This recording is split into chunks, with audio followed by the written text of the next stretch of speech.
The mountains are alive to the sounds of prayer. This is the abode of the gods, home to the immortals. From time immemorial, the mighty Himalayas have been revered not only for their majesty and grandeur, but for that special environment where communion with the divine was possible. And so, ascetics, philosophers and pilgrims have been drawn irresistibly to these remote and rugged mountains in their personal search for wisdom, inspiration and happiness.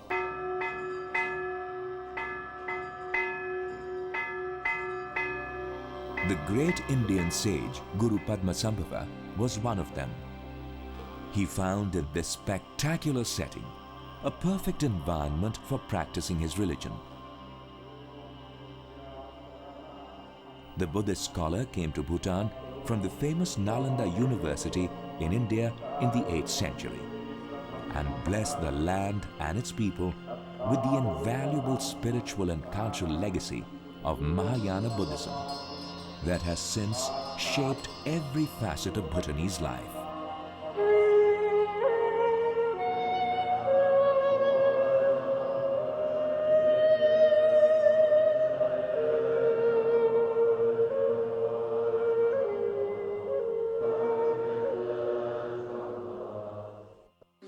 Over the centuries, closed in by chains of the mighty Himalayas, this mountainous territory remained completely isolated.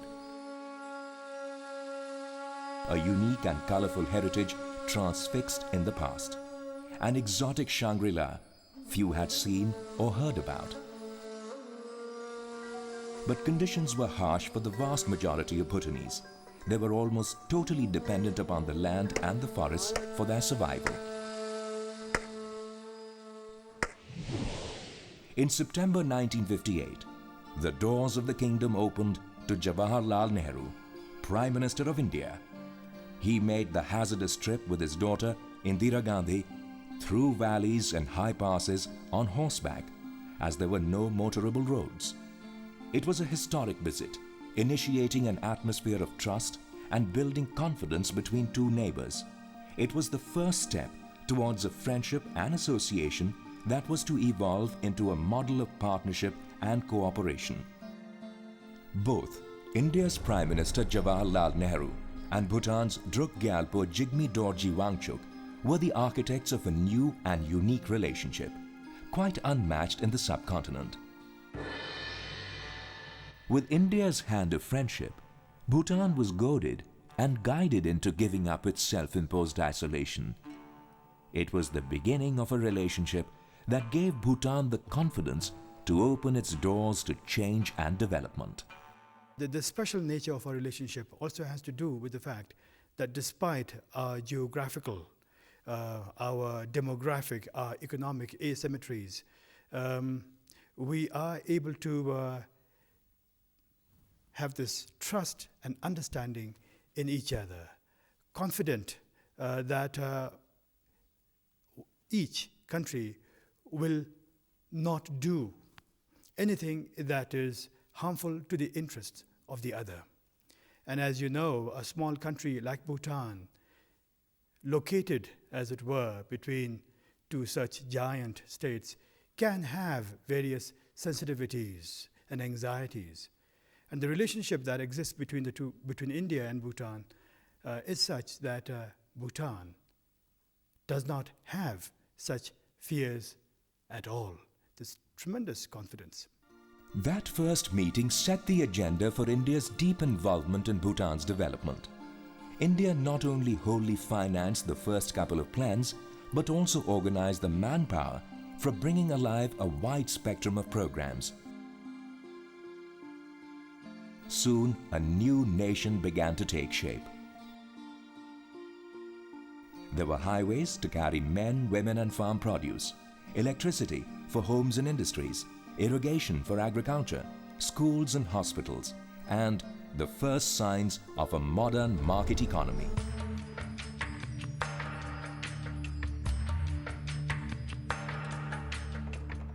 According to Kinley Dorji, editor of Kuensel, Bhutan's only newspaper, India has been involved in practically all aspects of Bhutan's development. From a Bhutanese perspective, India has always been the neighbor.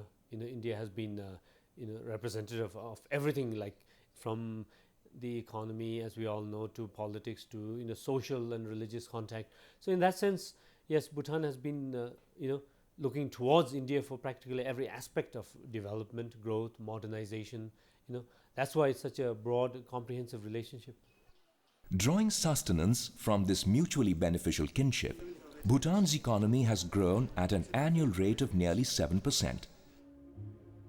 Although 85% of the population still live in the rural areas, modernization has reached the most remote corners of the country.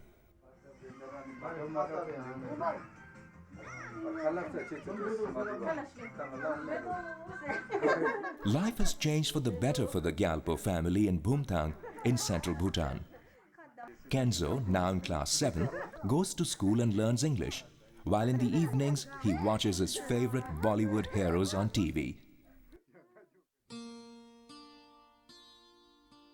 No longer does his mother slog all day over a wood fire in the kitchen. She has a gas stove, a refrigerator, and an electric cooker. Conveniences she could never have dreamt of 20 years ago.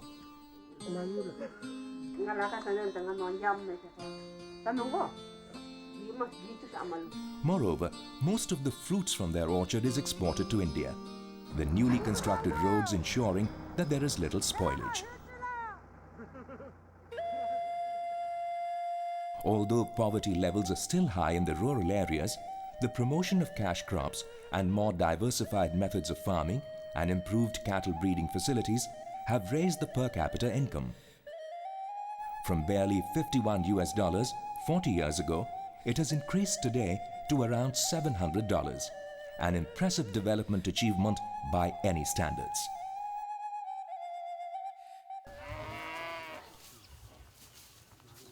For many years, Tashi Dorji's family worked as farm labor in Paro. Today, they have a small dairy farm and some poultry. The money earned from the butter, cheese and eggs they manage to sell earns them a reasonably good income.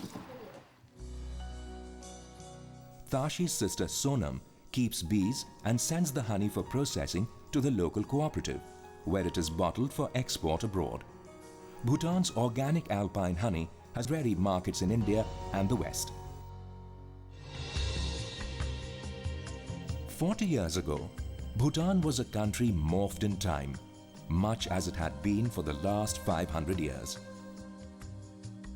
A mountainous country with a small population shut off from the outside world. No television, no telephones, no lights, no cars, and distances were measured in terms of days of travel on muleback. But in the last 40 years, Bhutan has leaped several centuries. Supported by India, Bhutan has undergone a major transformation. SUVs and buses jostle for space alongside mule trails, while staying in touch is easier with the computer and mobile phones, and discos and basketball games amuse the young.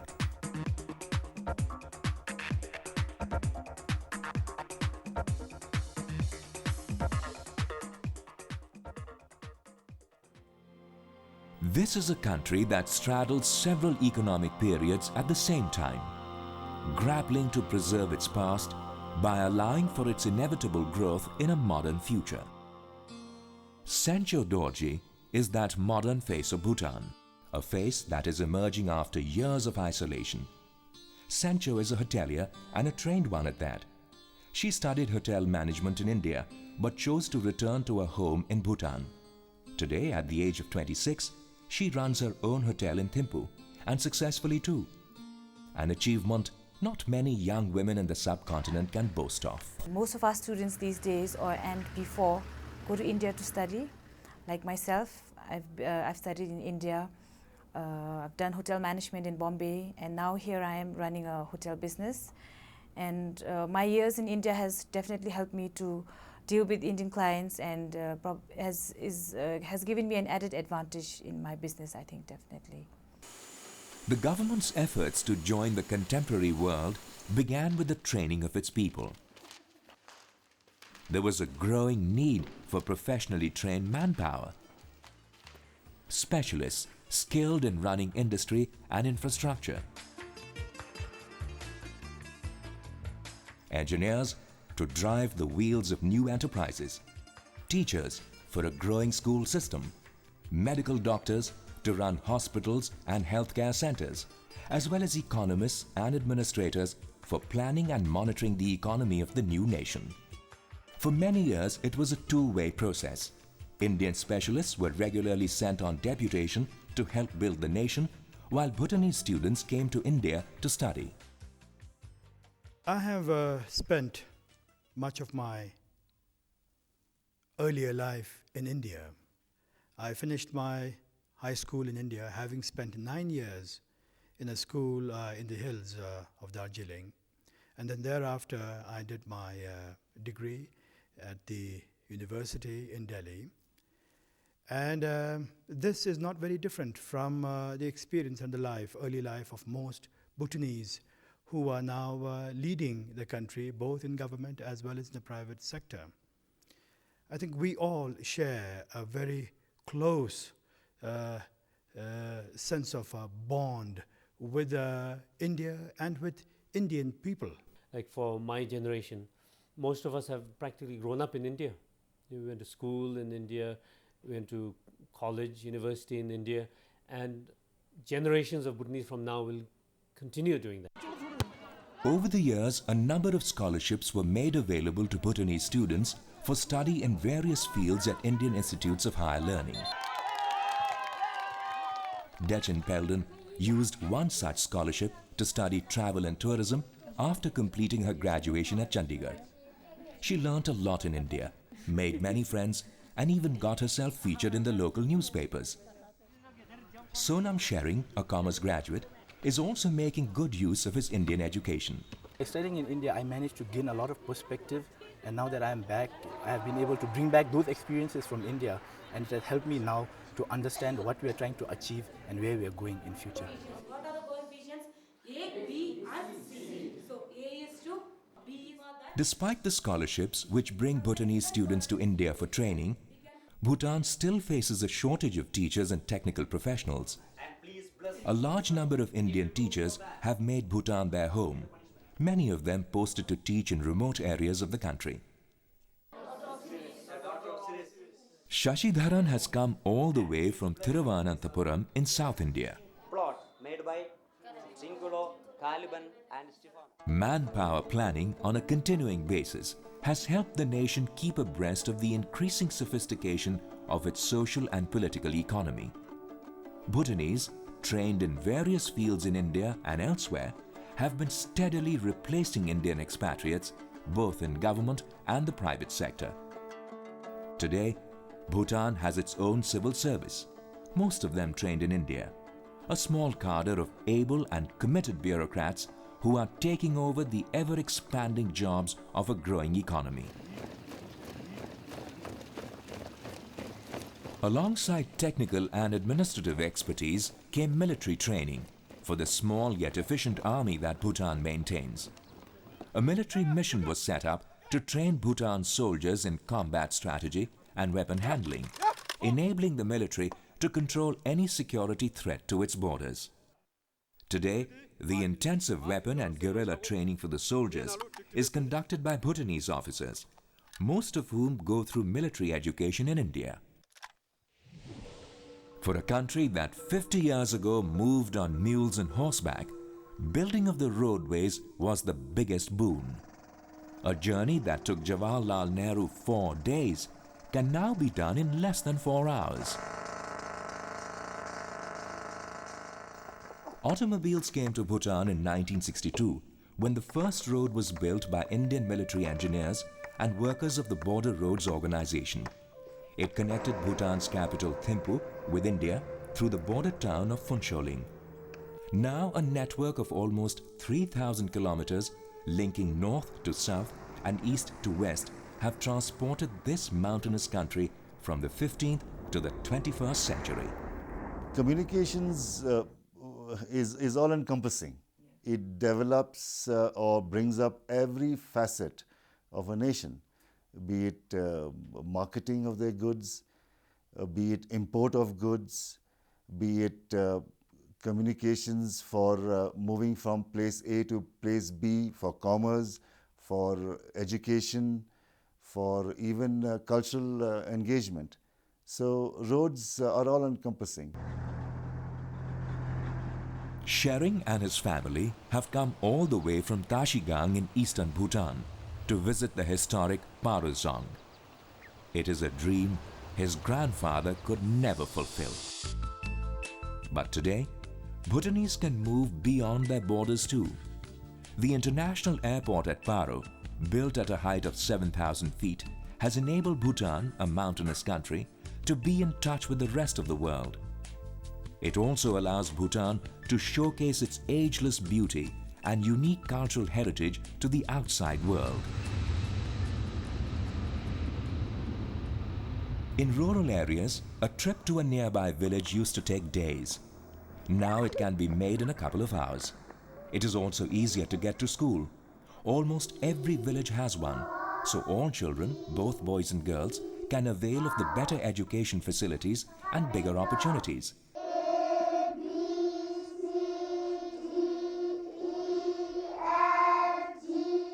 When I first came from my hometown, as I said, I have to walk down about a week to reach that motor road and all. And we couldn't go up to the high school and all because there are very few schools, few hospitals and all. Now our generation and those younger generations, they are very lucky in fact because they have modern facilities. He introduced like a TV, internet, email and so on, you know.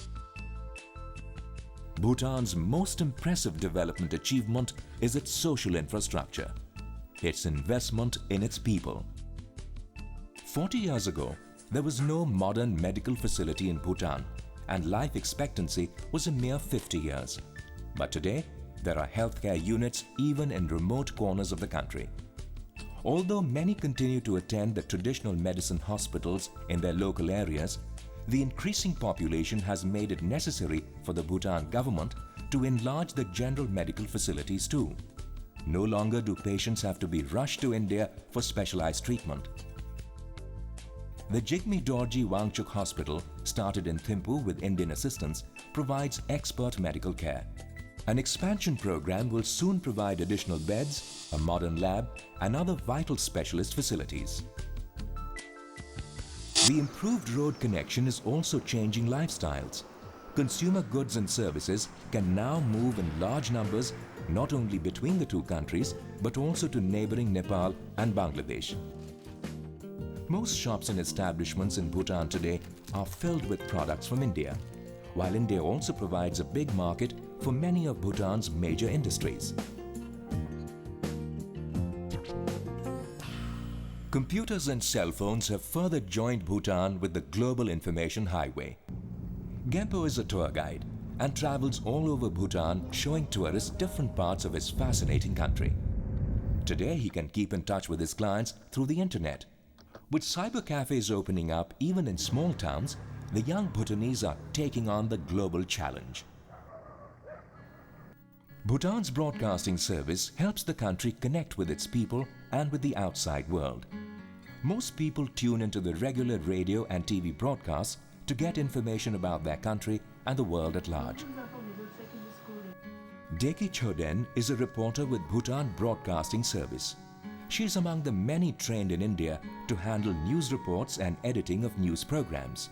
Since that was my first training outside the country, it was quite interesting training. There we were taught about how to do reporting, then editing, then how to make program also. Every year, 1 or 2 Bhutanese students are provided scholarships for training in TV journalism in India. News editor Kesang and several of the reporters and technical crew of BBS now handle both TV and radio programs in Dzongkha, the national language, as well as English and Nepali. Good evening. The news from the Bhutan Broadcasting Service read by Teshudan. First, the headlines.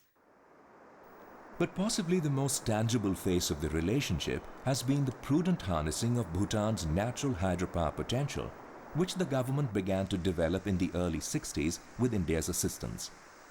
Bhutan's steep mountains, deep gorges, and fast-flowing rivers create abundant hydroelectric potential, a natural asset for both Bhutan and India. Now, if you look at our developmental assistance to Bhutan, the central piece is the development of hydro potential. As you all know, India is short of electricity. We are going to be short of about, I'm told, 100,000 megawatts, and Bhutan has a tremendous potential. So it behoves both the countries to develop this potential, where it creates a healthy interdependence. We want electricity, they have the water.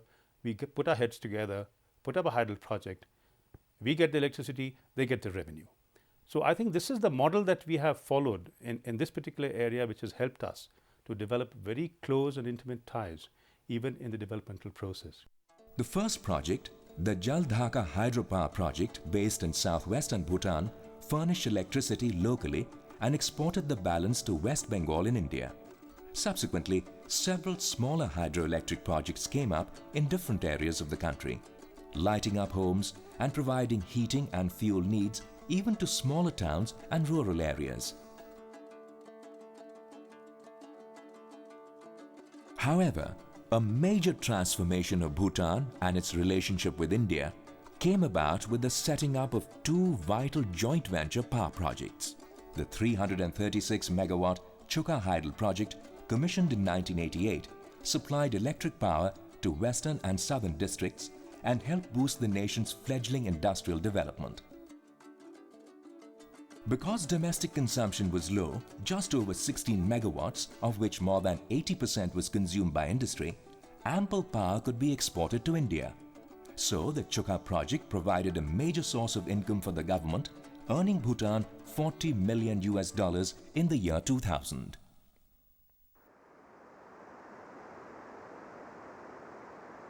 The Tala hydroelectric project, currently under construction in southern Bhutan, and more than 3 times the capacity of Chukha, is expected to energize the country's economy even further. It involves the construction of a 92-meter-high dam and a 23-kilometer-long tunnel, one of the longest in Asia. Once complete, power lines will transmit 3,000 megawatts of power to the states of North India, including Jammu and Kashmir. India is funding 60% of the costs of the power projects, while the remaining has been extended as loan to Bhutan.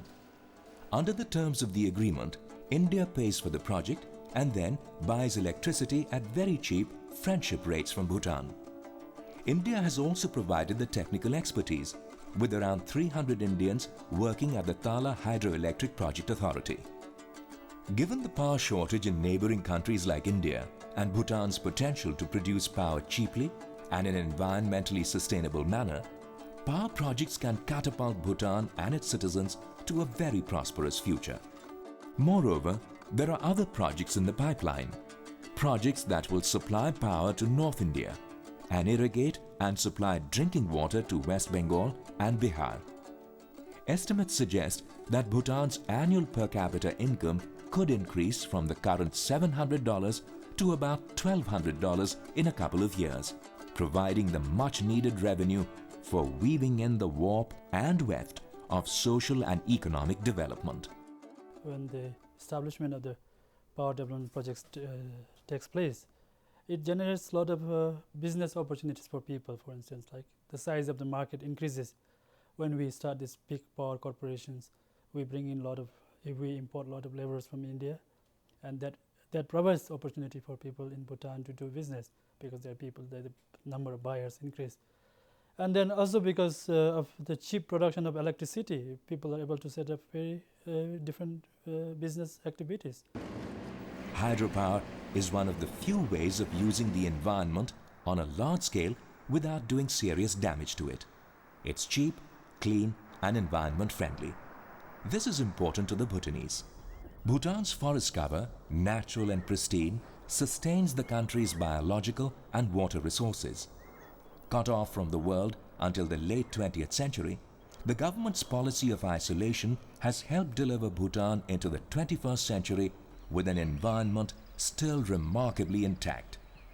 With 72% forest cover, Bhutan has probably the greatest biodiversity of any country of its size in Asia.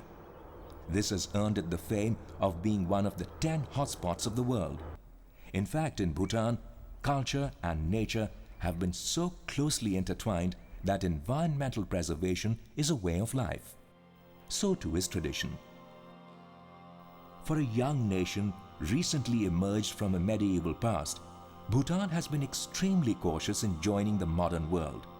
Its culture and traditional lifestyle is still richly intact and permeates all strands of modern-day secular life. Religion dominates the lives of all, rich or poor, young or old. There are rituals to be performed, customs to be followed, and values that dictate the subjugation of material wants. A local festival, with its religious verve and colourful pageantry, still draws large numbers.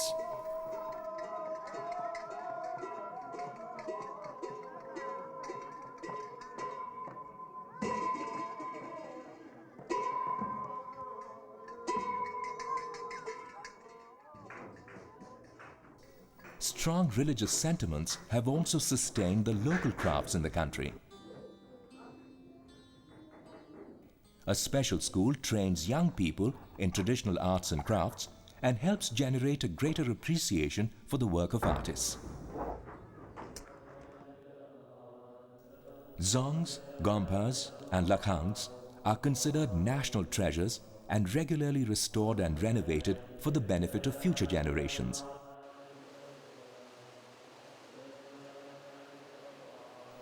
The Ponacha Zong was recently restored after flash floods destroyed a part of the ancient structure, one of the oldest in the country.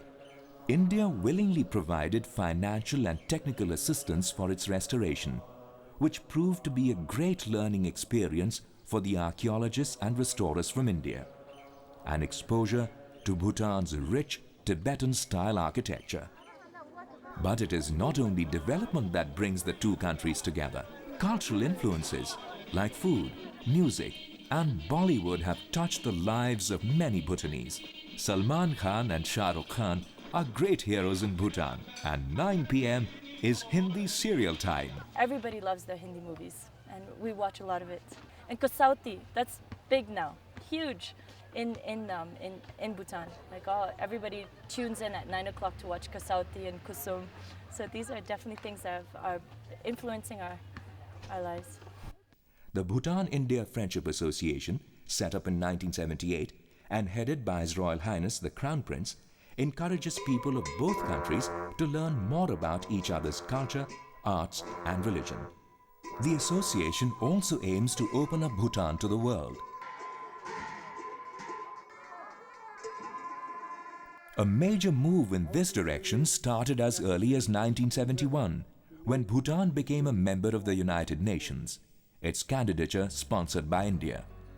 Bhutan also joined the non-aligned movement and gradually established diplomatic relations with other nations and regional and international bodies. His Majesty the King is an enlightened monarch whose mission has been to build the country's resources, both natural and human, and transform it into a modern nation with sustainable development while maintaining its precious ancient heritage. Bhutan is pursuing a path towards what it terms gross national happiness, or GNH. It is a unique philosophy defined by His Majesty the King, a philosophy based on the belief that there is more to development than just enhancing GDP, that it is human development, not economic growth, that is the goal of development. The King also has been devoting a great deal of his time and personal attention to building a participatory government with the people's involvement in decision-making. In villages, district planning committees, or Zongkhag, stimulate greater local involvement and awareness of development programs covering roads, schools, health centers, drinking water supply, agriculture, and issues of law and order. They also elect representatives to the National Assembly, establishing firm foundations for the democratization process that Bhutan is moving towards. With every passing year, this give and take of the Bhutan-India relationship has continued to mature and evolve into a more valuable alliance. Friendship and deep-rooted religious, cultural, and historical ties have made this a model of partnership and cooperation. Bhutan's chances of achieving its dreams, fulfilling its dreams and hopes will depend largely on the extent to which we can continue to share this special relationship with India, that in fact our future is intertwined with that of India. And as long as the Bhutanese realize that, know that, and work to continuously nurture our bilateral relations, we feel that Bhutan will continue to prosper, and that the Bhutanese people will find happiness, and that it would be to our mutual satisfaction. With one foot in the past and both eyes on the future, Bhutan is moving cautiously into the 21st century. No longer a Shangri-La, the Dragon Country is a vibrant, developing nation that India has been privileged to call its neighbor and friend. A country of gentle people, enriched by its ancient heritage of social harmony and moral values, it's a nation that is different and proud to be that way.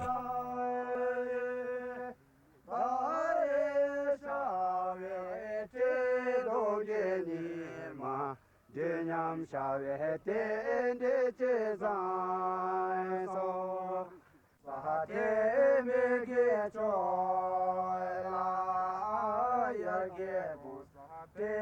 me